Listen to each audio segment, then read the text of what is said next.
Hello friend, good morning all of you. मैं UP global coaching में आपका स्वागत करता हूं और ईश्वर से कामना करता हूं आप स्वस्थ होंगे, तंदुरुस्त होंगे, मस्त होंगे। आज हम जिस टॉपिक पे बात कर रहे हैं, अब तक पॉलिटी में हमने जो टॉपिक पढ़ा है, क्या क्या पढ़ा, प्रियम्बल को कंप्लीट कर लिया। इसके साथ साथ जो संविधान के प्रमुख स्रोत हैं, सोर्सेज हैं, किस देश के संविधान से कौन सी बातें ली गई हैं, उसको हमने थ्योरेटिकल पोर्शन था उसको कंप्लीट कर लिया। इसके बाद हमने संविधान का भाग एक जो संघ और राज्य से संबंधित है, उस भाग को दोस्तों हमने कंप्लीट कर लिया। आज हम इनके क्वेश्चन लगाने वाले हैं, इनके क्वेश्चन देखने वाले हैं, जो आपके लिए महत्वपूर्ण क्वेश्चन हैं, जो एग्जाम में पूछे जाते हैं। उन क्वेश्चनों पर आज हम टेस्ट लगाने वाले हैं। आइए दोस्तों, देखते हैं, अपने लक्ष्य को शुरू करते हैं। हमारा लक्ष्य है हर हाल में जीतना है, हर हाल में लक्ष्य को पाना है, यही हमारा उद्देश्य है। और यहाँ पे जो क्वेश्चन हैं दोस्तों, ये 28 महत्वपूर्ण क्वेश्चन हैं जो हम लोगों को करने हैं। इसमें प्रस्तावना के क्वेश्चन होंगे। भाग एक की बात करें, जो संघ और राज्य क्षेत्र से संबंधित है, संघ और राज्य क्षेत्र, इस टॉपिक को हमने पढ़ लिया है, इसके हम क्वेश्चन करेंगे। और जो संविधान के प्रमुख स्रोत हैं दोस्तों, कौन सी चीज़ हमारे संविधान में, क्या क्या हमारे संविधान में किस किस देश से लिया गया है, यहाँ से ये क्वेश्चन आता है, इसको भी दोस्तों हम कवर करने वाले हैं। आइए दोस्तों देखते हैं। पहला क्वेश्चन है अपना, भारतीय संविधान में कितने भाग मूल संविधान में जोड़े गए हैं। अब आप एक बात बताइए, यहाँ पे ये पूछा है भारतीय संविधान में कितने भाग मूल संविधान में जोड़े गए, इसका मतलब हमें ये पता होना चाहिए कि मूल संविधान में जो भाग थे वो कितने थे। यानी कि मूल संविधान में जो भाग थे दोस्तों, वो भाग कितने थे, यहाँ पे 22 भाग थे। मूल संविधान में कितने भाग थे, 22 भाग थे। आज की डेट में अगर हम बात करें तो भाग 22 ही हैं, लेकिन गणना की दृष्टि से आपसे पूछा जाए, गणना की दृष्टि से तो कितने बताने हैं, 25 हैं। लेकिन क्वेश्चन ये नहीं है, क्वेश्चन ये है कि कितने भाग मूल संविधान में जोड़े गए। तो कितने भाग जोड़े गए, इस पे हमें डिस्कस करना है। ये आंसर हमारा होगा फोर्थ। इसमें 4 भाग जो जुड़े वो कौन कौन से जुड़े, इनकी अगर हम बात करें दोस्तों, तो एक तो हमारा 9 का जुड़ा, इसके अलावा 9 खा जुड़ा, इसके अलावा 4 का जुड़ा, और दोस्तों कौन सा जुड़ा, 14 का जुड़ा। अब ये जो भाग हैं, ये किस संविधान संशोधन के द्वारा 4 भाग जोड़े गए हैं, इनकी अगर मैं बात करूं, तो अगर मैं 4 का की बात करूं और 14 का की बात करूं, तो इन दोनों को 42वें संविधान संशोधन द्वारा 1976 में जोड़ा गया। यानी कि ये दोनों भाग कब जोड़े गए, 4 का और 14 का, तो आंसर क्या देंगे, 42वें संविधान संशोधन द्वारा 1976 में जोड़े गए।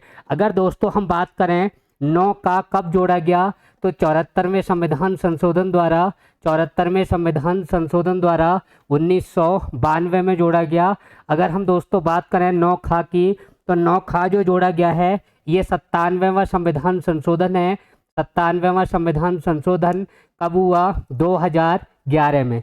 कब हुआ है दोस्तों, तो बताना है आपको, 2011 में हुआ है। और इसमें भाग 9 खा जोड़ा गया, ये आपको ध्यान रखना है। अब दोस्तों आपको एक बात समझ में आ रही होगी कि मूल संविधान में जो भाग हुआ करते थे वो कितने थे, 22 थे। और 22 में अगर 4 हम प्लस करें तो कितना होता है, 26 होता है। इसका मतलब गणना की दृष्टि से 25 भाग हैं, तो एक भाग इसमें कम हुआ। और ये कम जो हुआ है वो कौन सा भाग है, तो वो आपको बताना है। भाग 7 यहाँ पे कम हुआ है, भाग 7 ये यहाँ पे कम हुआ। और ये कौन से संविधान संशोधन द्वारा कम हुआ है, तो आपको बताना है 7वें संविधान संशोधन द्वारा 1956 में भाग 7 को यहाँ से हटा दिया गया। अब आपकी समझ में आ गया होगा कि मूल संविधान में कितने भाग थे और वर्तमान में दोस्तों कितने भाग हैं। मैं आशा करता हूँ ये कॉन्सेप्ट आपको क्लियर हो गया होगा। नेक्स्ट क्वेश्चन देखते हैं। अगला क्वेश्चन है हमारा, भारतीय संविधान में कितने भाग हैं। तो अब देखो यहाँ पे क्या है, 24 है, 25 है, 22 है, 28 है। तो आपको यहाँ पे जो आंसर देना है दोस्तों, वो कितना देना है, 22 देना है। क्योंकि मूल भाग कितने हैं, तो मूल भाग अगर कोई पूछे तो मूल भाग आज भी उतने ही हैं जितने पहले थे। इसमें जो भाग जोड़े गए वो 4 भाग जोड़े गए, और वो कौन कौन से थे, वो उन्हीं भागों के अंतर्गत थे। जैसे 9 में 9 का जोड़ दिया, 9 खा जोड़ दिया, 4 में 4 का 1 बढ़ा दिया, 14 में 14 का बढ़ा दिया। तो मूल भाग आज भी 22 हैं, लेकिन यहाँ पूछा जाता गणना की दृष्टि से तो हम कितने बताते दोस्तों, गणना की दृष्टि से आंसर कितना हो जाता, तब आंसर हमारा होता कितना, 25। दूसरी बात दोस्तों, अगर यहाँ पे 22 ऑप्शन नहीं होता तब हमारा आंसर कितना सही होता, 25। नेक्स्ट क्वेश्चन देखिए, अगला क्वेश्चन है हमारा, संविधान का भाग 1 संघ और राज्य क्षेत्र से संबंधित है। संविधान का भाग 1 क्या मतलब है इसका, संविधान का जो भाग 1 है इसका संबंध दोस्तों किससे है, संघ और राज्य क्षेत्र से है, से संबंधित। यहाँ पे इसमें कितने आर्टिकल हैं ये पूछा है।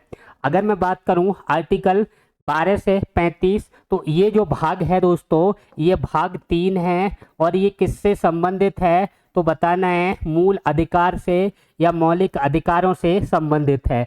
अगर हम बात करें दोस्तों संघ और राज्य क्षेत्र, तो संघ और राज्य क्षेत्र का भी निकल के आएगा। अगर मैं बात करूं अनुच्छेद 5 से 11, तो ये संविधान के भाग 2 में है और भाग 2 का जो संबंध है दोस्तों ये किससे है, नागरिकता से है। किससे संबंध है दोस्तों, नागरिकता से है। अगर हम बात करें कि अनुच्छेद 1 से 4, तो ये ऑप्शन हमारा राइट है। इसका संबंध किससे है दोस्तों, ये संघ और राज्य क्षेत्र से है। किसका संबंध, अनुच्छेद 1 से 4 तक। फिर आप सुनिए संविधान का भाग 1 जिसमें अनुच्छेद 1 से 4 तक है, इसका संबंध संघ और राज्य क्षेत्र से है। ये बातें दोस्तों हमें ध्यान रखनी है। अगर हम डी ऑप्शन को चेक करें तो इसमें आर्टिकल जो दे रखे हैं वो 36 से 51 दे रखे हैं। ये जो संबंधित हैं, तो भाग पूछा जाए तो भाग 4 से संबंधित है और भाग 4 किससे संबंधित है, तो डीपीएसपी बताना है, राज्य के नीति निर्देशक तत्व। राज्य के नीति निर्देशक तत्व आपको बताने हैं दोस्तों। यहाँ तक समझ में आ गया, तो इसका आंसर अपना कौन सा हो गया दोस्तों, 3rd हो गया, सी ऑप्शन हमारा सही है।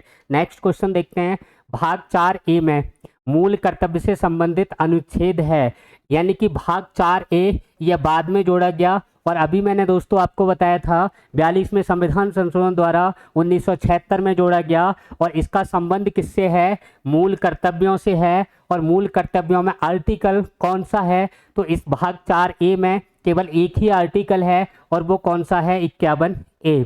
इसको दोस्तों हमें ध्यान रखना है। नेक्स्ट क्वेश्चन देखते हैं, अनुच्छेद 1 में कहा गया है, मैंने आपको ये जब पढ़ाया था टॉपिक तो बताया था कि जो इंडिया दैट इज भारत या Bharat that is India, India ही भारत है, भारत ही इंडिया है, वही लिखा है यहाँ, इंडिया अर्थात भारत है। ये क्या होगा, तो राज्यों का संघ होगा, देशों का संघ होगा, संघीय राज्य होगा या नन ऑफ दीज। क्या ध्यान रखना है दोस्तों, नन ऑफ दीज, इनमें से कोई नहीं। तो इसका जो सही आंसर है दोस्तों, मैंने आपको बताया था कि India that is Bharat shall be union of state. Bharat जो कि इंडिया है या इंडिया जो कि भारत है, ये राज्यों का संघ होगा। कौन सा ऑप्शन हो जाएगा दोस्तों, ए ऑप्शन अपना सही हो जाएगा। नेक्स्ट क्वेश्चन देखिए, भाषा के आधार पर गठित राज्य आंध्र प्रदेश है, यानी कि भाषाई आधार पर गठित प्रथम राज्य या अंतिम राज्य या एकमात्र राज्य आंध्र प्रदेश है। और इसका गठन जो किया गया है ये कब किया गया, ये दोस्तों यहाँ पे पूछा है। तो इसका गठन जो दोस्तों हुआ है, ये गठन कब हुआ है, 1 अक्टूबर 1953 को किया गया है। कब किया गया है, 1 अक्टूबर 1953 को किया गया है। एक बात और ध्यान रखनी है, 1953 में राज्य पुनर्गठन आयोग बना था। क्या बना था, राज्य पुनर्गठन आयोग, पुनर्गठन आयोग बना था। और इसमें दोस्तों 3 सदस्य हुआ करते थे, जिनकी अगर हम बात करें तो एक फजल अली हुआ करते थे, फजल अली। दूसरे इसमें थे HN कुंजरू थे। कौन थे, HN कुंजरू, हृदयनाथ कुंजरू। और एक इसमें KM पाड़ीकर थे। कौन थे दोस्तों, KM पाड़ीकर। ये आपको दोस्तों ध्यान रखना है। और इसी को राज्य पुनर्गठन आयोग जो बना है, इसको दोस्तों फजल अली आयोग भी कहा गया। क्यों कहा गया, क्योंकि इस आयोग के जो अध्यक्ष हैं वो अध्यक्ष कौन थे दोस्तों, फजल अली थे। इस आयोग ने दोस्तों अपनी रिपोर्ट कब दी, इस आयोग की बात करें तो इसने अपनी जो रिपोर्ट दी दोस्तों, ये रिपोर्ट दी थी 1955 में। इसने रिपोर्ट कब दी? 1955 में। इसकी रिपोर्ट को दोस्तों लागू कब किया गया? 1956 में। और इसकी रिपोर्ट जो लागू की गई थी, इसमें 2-3 बातें आपको ध्यान रखनी है कि यहाँ पे इसने जो राज्य की कैटेगरी बनाई थी दोस्तों, वो 4 प्रकार की बनाई थी। ए प्रकार के राज्य, बी प्रकार के राज्य, सी प्रकार के राज्य और डी प्रकार के राज्य। दूसरी बात, इसने 14 राज्य बनाए थे और दोस्तों 6 केंद्र शासित प्रदेश बनाए थे। बाकी राज्यों का गठन कौन से राज्य का कब हुआ, कौन सा राज्य कब बना, इसको मैं आपको थ्योरेटिकल पढ़ा चुका हूँ। प्ले लिस्ट से आप वीडियो दोस्तों देख सकते हैं।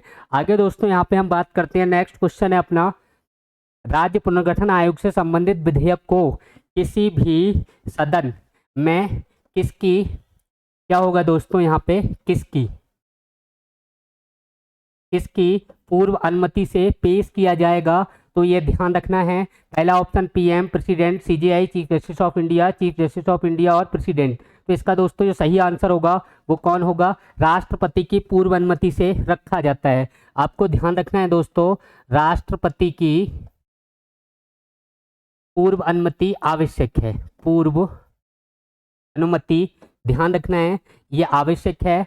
कब? कि किसी के राज्य पुनर्गठन से संबंधित, का मतलब यह है कि नए राज्य का हमें गठन करना हो, भारत के अंदर कोई नया राज्य बनाना हो, किसी राज्य की सीमा को घटाना हो, किसी राज्य की सीमा को बढ़ाना हो, किसी राज्य का नाम परिवर्तन करना हो, तो हम क्या करते हैं कि 15 दिन पहले जो राष्ट्रपति हैं उनकी पूर्व अनुमति लेना अनिवार्य होता है। इसके बाद हम सदन में प्रस्ताव को ला सकते हैं। और राष्ट्रपति को जब हम 15 दिन पहले बताएंगे तो राष्ट्रपति दोस्तों संबंधित राज्य के विधानमंडल से पूछेगा कि आपके राज्य के टुकड़े होने जा रहे हैं, आपके राज्य का नाम बदलने जा रहा है, क्या आप सहमत हैं या नहीं है। अगर वो विधानमंडल कहता है कि हम सहमत हैं, फिर भी इसके टुकड़े होंगे, फिर भी नाम बदला जाएगा। अगर वो कहे कि हम सहमत नहीं हैं लेकिन फिर भी होगा वही जो संसद चाहेगी, इस बात को आप ध्यान रखना है। केवल विधानमंडल से पूछा जाता है, विधानमंडल की राय को मानना जरूरी नहीं है।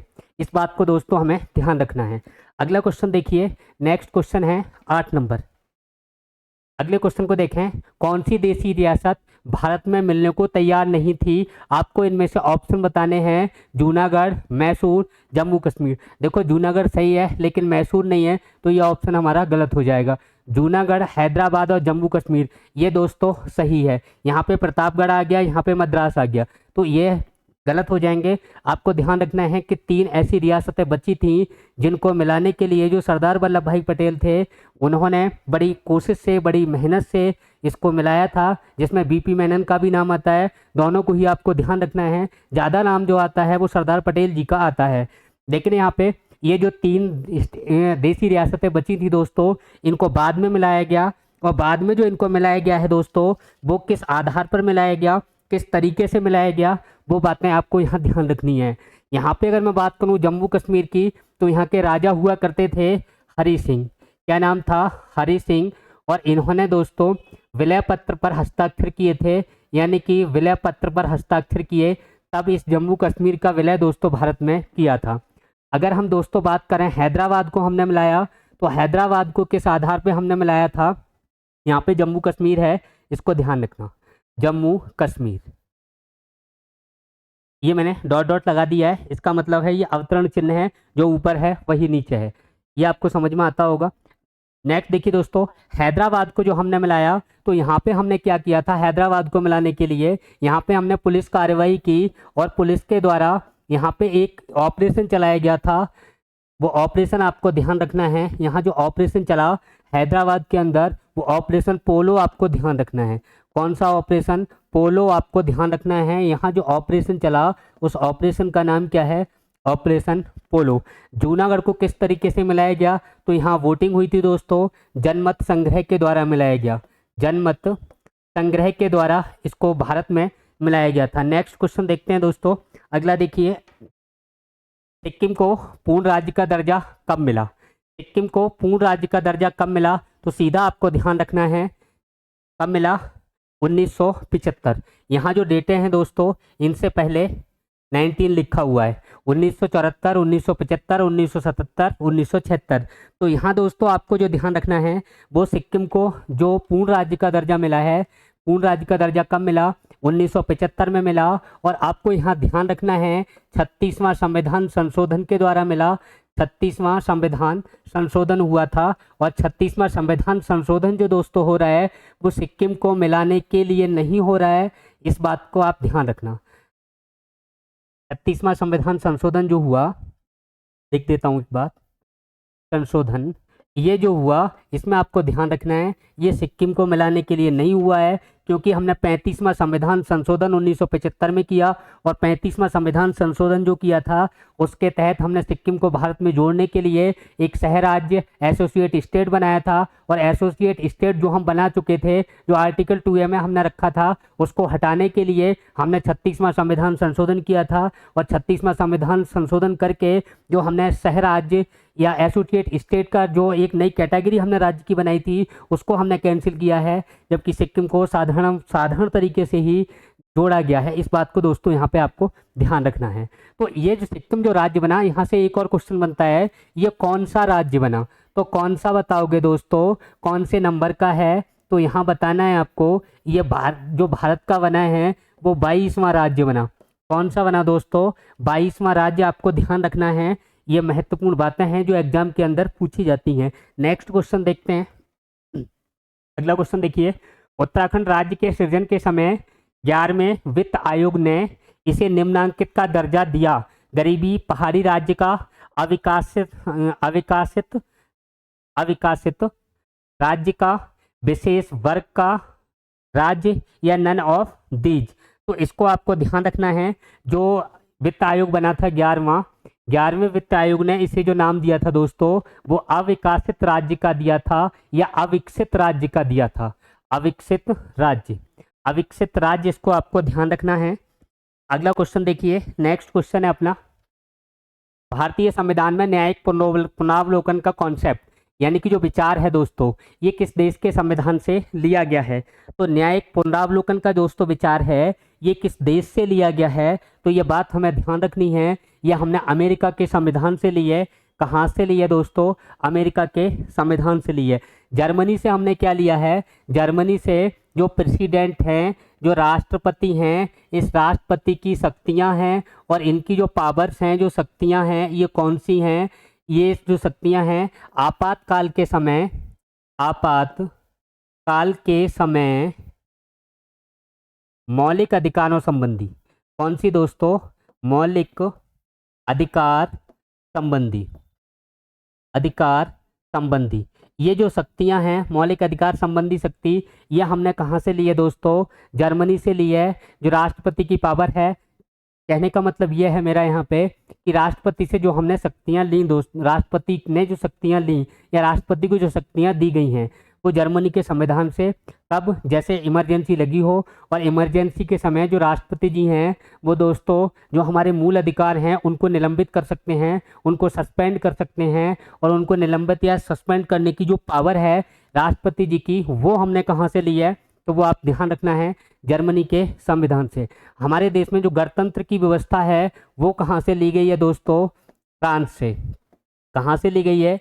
फ्रांस से। तो हमारा इसका जो आंसर होगा न्यायिक पुनरावलोकन, जुडिशियल रिव्यू, हमने कहाँ से लिया है? अमेरिका के संविधान से लिया है। इसको दोस्तों हमें ध्यान रखना है।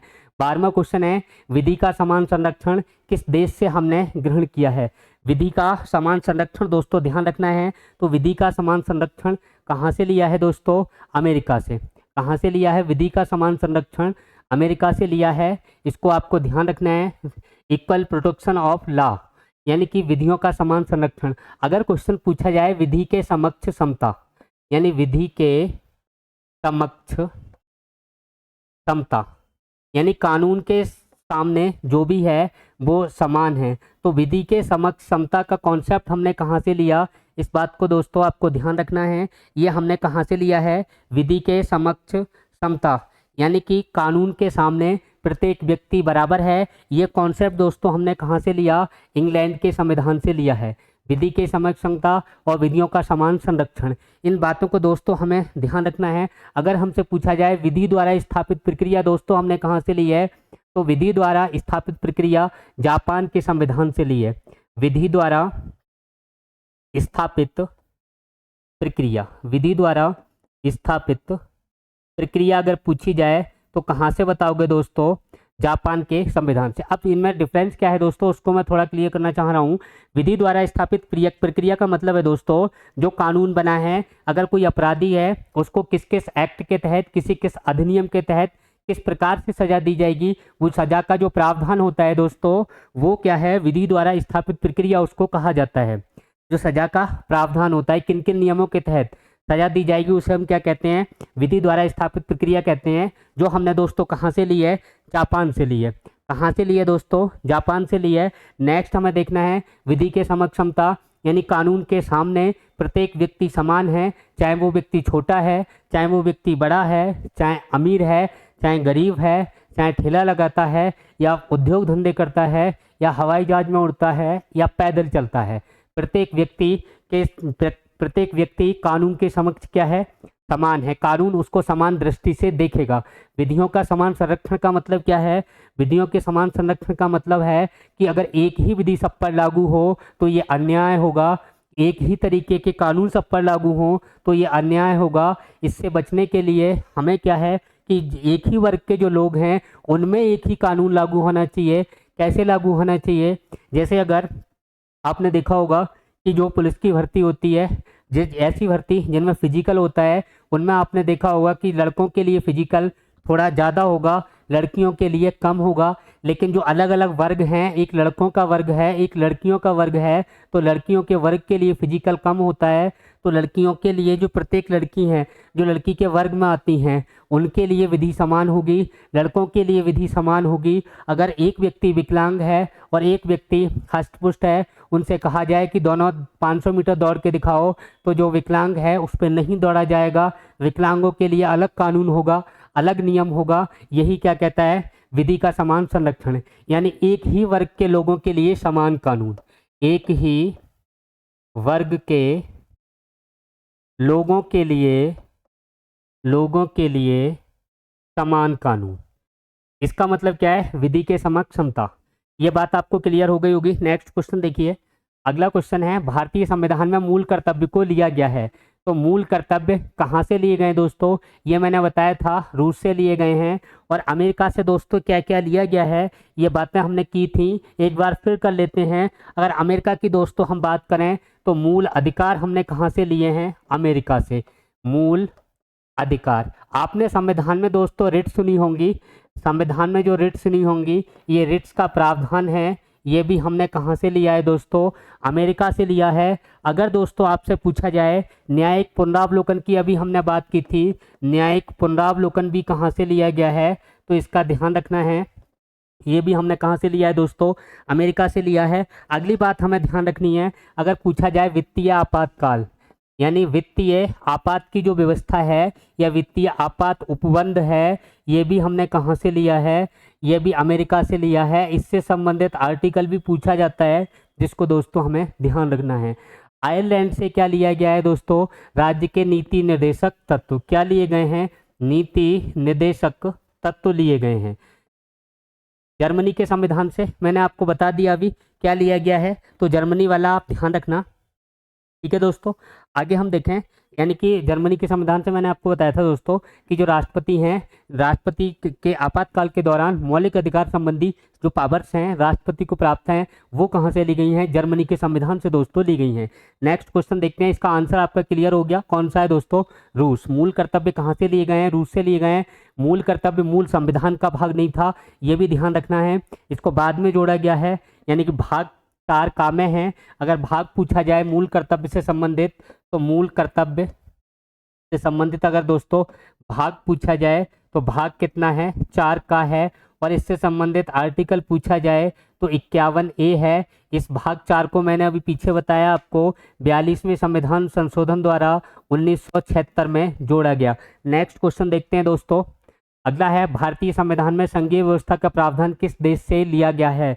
तो संघीय व्यवस्था मैंने आपको ट्रिक से भी करवाई थी, मैंने आपको ऑरल भी करवाई थी, कॉन्सेप्ट भी बताए थे, तो कहाँ से ली गई है दोस्तों? कनाडा से। अगर आपसे पूछा जाए संशोधन प्रक्रिया, तो संविधान संशोधन है जो, ये कहाँ से ली गई है? संविधान संशोधन की प्रक्रिया, संविधान संशोधन पूछा जाए तो हमने कहाँ से लिया है? अफ्रीका से लिया है। इससे संबंधित अनुच्छेद दोस्तों पूछा जाए तो 368 है। ये संविधान संशोधन संविधान के किस भाग में है? तो भाग कितना बता दोगे दोस्तों? 20 है। भाग कितना है? 20 है।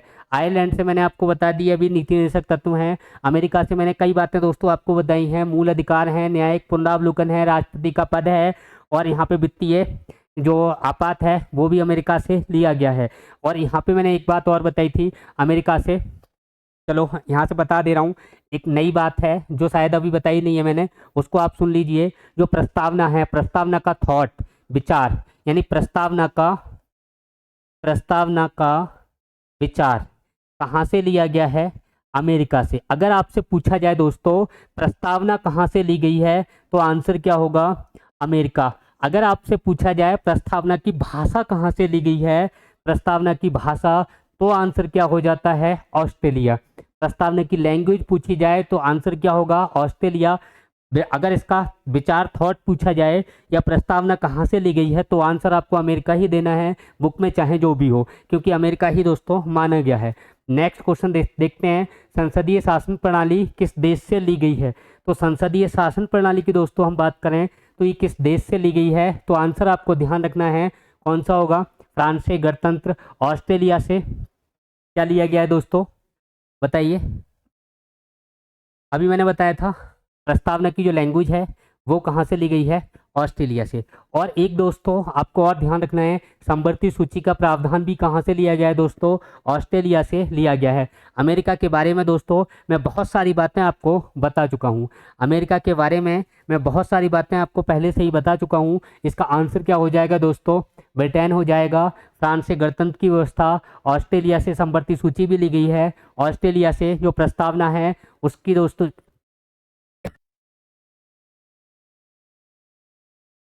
हाँ सुनिए दोस्तों, ऑस्ट्रेलिया से समवर्ती सूची ली गई है और जो प्रस्तावना है उसकी भाषा ली गई है। प्रस्तावना का विचार पूछा जाए तो आंसर क्या देंगे? अमेरिका। नेक्स्ट क्वेश्चन देखिए, अनुसूची क्या है? दोस्तों आपने बहुत कुछ पढ़ा होगा, इस अनुसूची में क्या है ये भी पढ़ा होगा, लेकिन दोस्तों ये जो अनुसूची है ये अनुसूची होती क्या है, परिभाषा इसकी क्या है, किस तरह इनको हम समझें कि अनुसूची है क्या, तो उसको मैं आपको एक क्वेश्चन लेके आया हूँ जिसके माध्यम से आपको समझना है कि अनुसूची किसे कहते हैं, अनुसूची क्या होती है, कितनी है वो आपको पता होगा, किस अनुसूची में क्या है वो भी आप दोस्तों जानते होंगे। यहाँ पे हम बात कर रहे हैं अनुसूची क्या है। पहला ऑप्शन है हमारा वे विस्तृत प्रावधान जो संविधान की व्याख्या करते हैं। दूसरा है वे विस्तृत प्रावधान जिसकी संविधान व्याख्या करता है। तीसरा है वे प्रावधान जो संविधान के विभिन्न पहलुओं के बारे में विस्तृत जानकारी प्रदान करते हैं, या वे प्रावधान जो अनुसूची के विभिन्न पहलुओं के बारे में विस्तृत जानकारी प्रदान करते हैं। तो दोस्तों मैं आपको समझा रहा हूँ, कुछ बातें आप समझिए, उसके बाद देखते हैं। जैसे दोस्तों आर्टिकल 1 भाग 1 का अनुच्छेद 1 क्या लिखा हुआ है? संघ और राज्य क्षेत्र की बात करता है संविधान का भाग 1, और उससे संबंधित राज्य किस तरीके से बनेगा? अनुच्छेद 1 में है, राज्य को परिभाषित किया गया है। कितने राज्य होंगे, कितने यूटी होंगे, केंद्र शासित होंगे? तो 28 राज्य होंगे और 8 केंद्र शासित प्रदेश होंगे। ये जो बातें हैं, यानी कि कौन सा राज्य कब बढ़ रहा है, कितने बढ़े, कितने घटे, इन सब का उल्लेख दोस्तों अनुसूची में है। जैसे हमने 11वीं अनुसूची जोड़ी, किससे संबंधित है? ग्राम पंचायतों से। अब ग्राम पंचायतों से संबंधित अनुच्छेद दोस्तों कौन सा है? 40 है। अनुच्छेद 40 को मानकर हमने ग्राम पंचायतों का गठन कर दिया। अब किस ग्राम पंचायत को कितने विषय देने हैं, उनका चुनाव किस तरीके से होना है, उनका लोकल गवर्नमेंट किस तरीके से चलेगा, इन सब बातों का उल्लेख दोस्तों कहाँ मिलेगा? अनुसूची में मिलेगा, और अनुसूची 11 में मिलेगा। यानी कि कहना चाहिए जो अनुसूची है वो संविधान के विभिन्न पहलुओं की विस्तृत व्याख्या करती है। संविधान के विभिन्न पहलुओं की विस्तृत व्याख्या करती है कौन दोस्तों? अनुसूची। देखिए आप, वे प्रावधान जो संविधान के विभिन्न पहलुओं के बारे में विस्तृत जानकारी देते हैं अनुसूचियां कहलाते हैं। यहाँ पे क्या लिख रखा है? वे विस्तृत प्रावधान जो संविधान की व्याख्या करते हैं, तो ये गलत है, संविधान की व्याख्या नहीं करते हैं। संविधान से संबंधित जो आर्टिकल हैं, जो उसके पहलू हैं, उनकी व्याख्या करते हैं। वे विस्तृत प्रावधान जो संविधान की, जिसकी संविधान व्याख्या करता है, तो संविधान बिल्कुल व्याख्या नहीं करता है, ये भी गलत है। वे प्रावधान जो अनुसूची के विभिन्न पहलुओं के बारे में विस्तृत जानकारी देते हैं, ये भी गलत है। अनुसूची के विभिन्न पहलू नहीं है, संविधान के दोस्तों विभिन्न पहलू हैं। नेक्स्ट क्वेश्चन देखते हैं। अगला क्वेश्चन है, भारतीय संविधान में कितनी अनुसूचियां हैं? भारतीय संविधान में दोस्तों कितनी अनुसूचियां हैं, इनको हमें ध्यान रखना है। तो अनुसूचियां आपको पता होगी, भारतीय संविधान में कितनी अनुसूचियां हैं। तो अगर आपसे पूछा जाए दोस्तों मूल संविधान में, तो मूल संविधान में कितनी अनुसूचियां थीं, तो दोस्तों हमारा आंसर होता है 8। अगर हमसे पूछा जाए वर्तमान में कितनी है दोस्तों, 12। अच्छा, जो 13 जो दे रखा है ना, इसको भी थोड़ा समझ लीजिए दोस्तों। ये जो 13 है ना, जो प्रारूप समिति का बी.एन. राव द्वारा जो प्रारूप तैयार किया गया था, यानी कि संविधान का प्रारूप दोस्तों किसने तैयार किया था, बी.एन. राव ने। और बी.एन. राव ने जो संविधान का प्रारूप तैयार किया था, उसमें दोस्तों आर्टिकल भी बनाए थे, अनुसूची भी बनाई थी। तो बी.एन. राव द्वारा बनाए गए प्रारूप में, बी.एन. राव द्वारा बनाए गए संविधान का जो प्रारूप था, इस प्रारूप में दोस्तों कितनी अनुसूचियां थीं, तो अनुसूचियां कितनी थीं दोस्तों, यहाँ पे 13 आपको बतानी है। और इन्होंने भाई साहब ने जो प्रारूप बनाया था, उसमें दोस्तों अनुच्छेद इन्होंने कितने बनाए थे, तो 243 इसमें आर्टिकल हुआ करते थे, जो कि बाद में प्रारूप समिति बनती है, संविधान की समीक्षा करती है, और यहाँ पे कुछ बढ़ता है घटता है, वो आपको पता है दोस्तों, मैंने आपको सब बता रखा है। नेक्स्ट क्वेश्चन देखिए, बी.एन. राव द्वारा बनाए गए संविधान के प्रारूप में कितनी अनुसूचियां, अभी पीछे बताया है कितनी अनुसूचियां थी, 13। और यहाँ पे दोस्तों ये इतने जो थे, ये क्या थे दोस्तों, अनुच्छेद थे। क्या थे दोस्तों, अनुच्छेद। इसको ध्यान रखना है। नेक्स्ट क्वेश्चन देखिए, अगला क्वेश्चन है, मूल संविधान में कितनी भाषाएं थीं? देखिए दोस्तों, इसको थोड़ा हम कवर करते हैं, क्योंकि यहाँ से अच्छे लेवल के क्वेश्चन पूछे जाते हैं और इनको हमें अच्छी तरीके से ही देखना है। मूल संविधान में जो भाषाएं हुआ करती थी दोस्तों, वो कितनी हुआ करती थी, 14। वर्तमान में कितनी है दोस्तों, तो वर्तमान में आपको पता है वर्तमान में कितनी भाषाएं हैं, 22। यहाँ से यहाँ को दोस्तों कितनी प्लस हो गई, 8 भाषाएं यहाँ से यहाँ को दोस्तों क्या हो गई, प्लस हो गई। अब ये 8 भाषाएं जो बढ़ी, इनमें कौन सी भाषा कब बढ़ी, इसको थोड़ा हम शॉर्ट में कवर करते हैं। इसमें अगर हम बात करें, पहली भाषा जो बढ़ेगी वो 21वें संविधान संशोधन द्वारा बढ़ी, 1967 में। पहली देखनी है 21वें संविधान संशोधन द्वारा कब, दो डेट ध्यान रखनी है, 1967 में। कौन सी भाषा, सिंधी भाषा। कौन सी, सिंधी। इसके बाद दोस्तों एक अगला संविधान संशोधन हुआ, और ये कौन सा होगा, 71वां संविधान संशोधन होगा। और 71वां संविधान संशोधन दोस्तों 1992 में हुआ। यानी कि यहाँ पे देखें तो 71वां संविधान संशोधन कब हुआ, 1992 में। और यहाँ मैंने आपको एक ट्रिक बताई थी, 3 भाषाएं एक साथ जोड़ी गई थी, नमक, नेपाली, मणिपुरी, कोंकणी। यानी कि कौन कौन सी, नेपाली, मणिपुरी और दोस्तों कौन सी, कोंकणी, ये बताई थी। कितनी हो गई, 4 हो गई। दूसरा संविधान संशोधन होता है, वो इन दोनों को आप प्लस करोगे तो 92वां संविधान संशोधन निकल के आएगा। और दोस्तों ये 92वां संविधान संशोधन है, ये दोस्तों कब हुआ है, तो इसकी डेट आपको ध्यान रखनी है, 2003 में हुआ। और इसमें 4 भाषाएं जोड़ी गई, बोडो, मस के नाम से हम इसको ध्यान रखते हैं। यानी कि बोडो, कौन सी भाषा थी, बोडो थी। डो से डोंगरी हो जाएगी, कौन सी, डोंगरी। माँ से कौन सी हो जाएगी, मैथिली हो जाएगी। कौन सी हो जाएगी दोस्तों, मैथिली हो जाएगी। और सा से दोस्तों संथाली हो जाएगी। ये बातें दोस्तों हमें ध्यान रखनी है, क्योंकि यहाँ से क्वेश्चन हमारा बनता है, पूछा जाता है, जो कि हमारे लिए महत्वपूर्ण है। नेक्स्ट क्वेश्चन देखते हैं, वर्तमान में तेलंगाना राज्य का गठन 2 जून 2014 को हुआ है, इससे संविधान की किस अनुसूची में परिवर्तन हुआ। अभी मैंने बताया था कि संघ और राज्य से संबंधित जो अनुच्छेद हैं या भाग है, वो संविधान का भाग 1 है। और राज्यों से संबंधित दोस्तों मैंने अनुसूची आपको करवाई थी, तो अनुसूची कौन सी है, फर्स्ट। किससे संबंधित है, राज्य से संबंधित है। 10वीं दोस्तों दल बदल से संबंधित है। अगर मैं बात करूं 7वीं, तो ये किससे संबंधित है, सूची से संबंधित है। यानी कि समवर्ती सूची, राज्य सूची और केंद्र सूची, या बोले दोस्तों शक्तियों के बंटवारे से संबंधित है। किससे शक्तियों का बंटवारा, इसको आपको ध्यान रखना है, बंटवारा। आगे देखें अनुसूची 9, तो अनुसूची 9 मैंने आपको बताई थी, ये किससे संबंधित है? भूमि सुधार से दोस्तों संबंधित है। किससे संबंधित है? भूमि सुधार से। इसको दोस्तों ध्यान रखना है। नेक्स्ट क्वेश्चन देखते हैं। अगला क्वेश्चन है हमारा, खंड ए को खंड बी से सुमेलित कीजिए। खंड ए को खंड बी से दोस्तों सुमेलित करना है, और खंड ए में क्या क्या क्वेश्चन है इनको हमें देखना है। बताइए दोस्तों। खंड ए को खंड बी से सुमेलित कीजिए, फटाफट देखिए।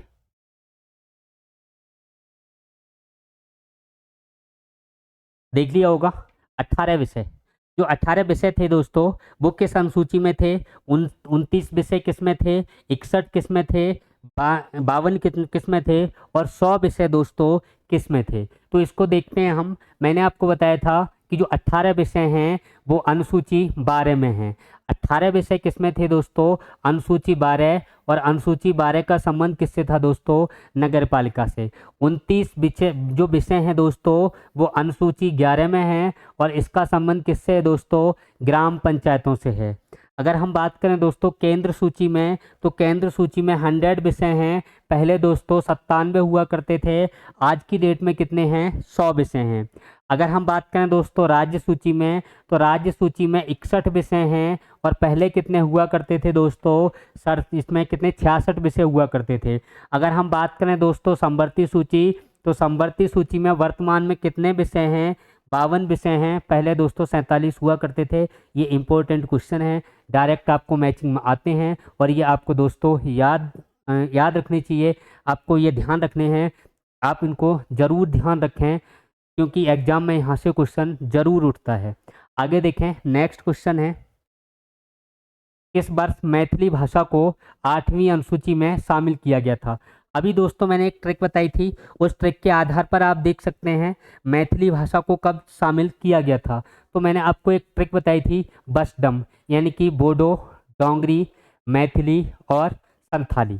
तो यहाँ पे कब बताई थी?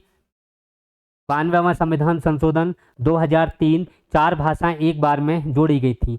अगर हम बात करें 1967 में, ये संविधान संशोधन कौन सा है दोस्तों? 21वां संविधान संशोधन है, और यहाँ एक भाषा जोड़ी गई थी। कौन सी भाषा जोड़ी गई थी दोस्तों?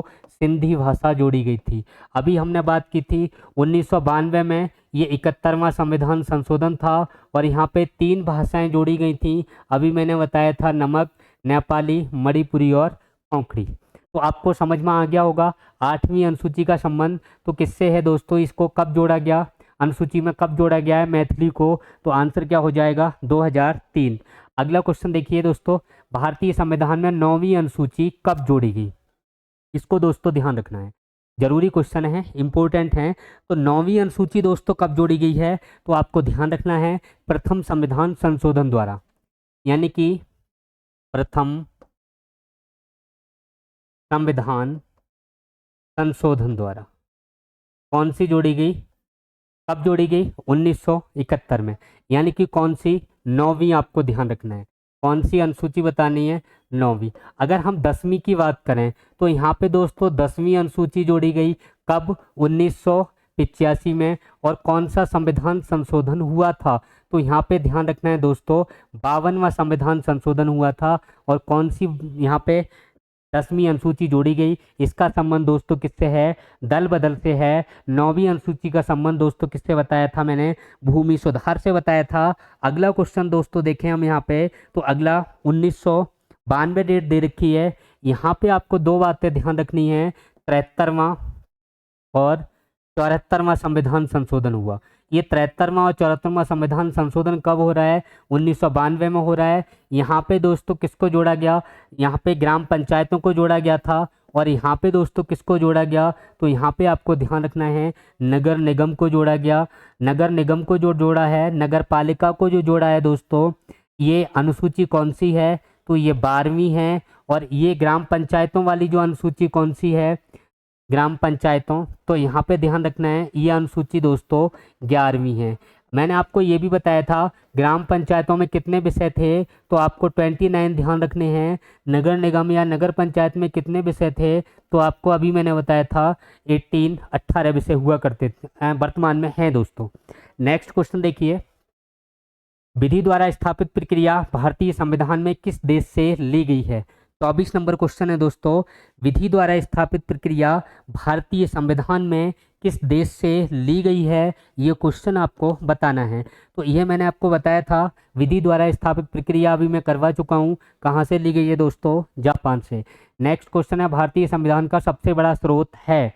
अब देखो, इंग्लैंड के संविधान या 1935 का भारत शासन अधिनियम या अमेरिका या रूस, तो यहाँ जो आंसर सही करना है दोस्तों 1935 का भारत शासन अधिनियम। अगर यहाँ पे ए और बी दोनों होता तो ये दोनों वाला विकल्प सही हो जाता। अगर यहाँ पे दोस्तों 1935 भारत शासन अधिनियम नहीं होता तो आंसर हमारा इंग्लैंड या ब्रिटेन भी सही हो जाता। इसको भी आप इस तरीके से भी ध्यान रखना है, क्योंकि ये क्वेश्चन दोस्तों कई तरीके से पूछा गया है। नेक्स्ट क्वेश्चन देखिए, अगला क्वेश्चन है, मौलिक अधिकारों के स्थगन संबंधी कार्यपालिका के अधिकारों को किस देश के संविधान से लिया गया है।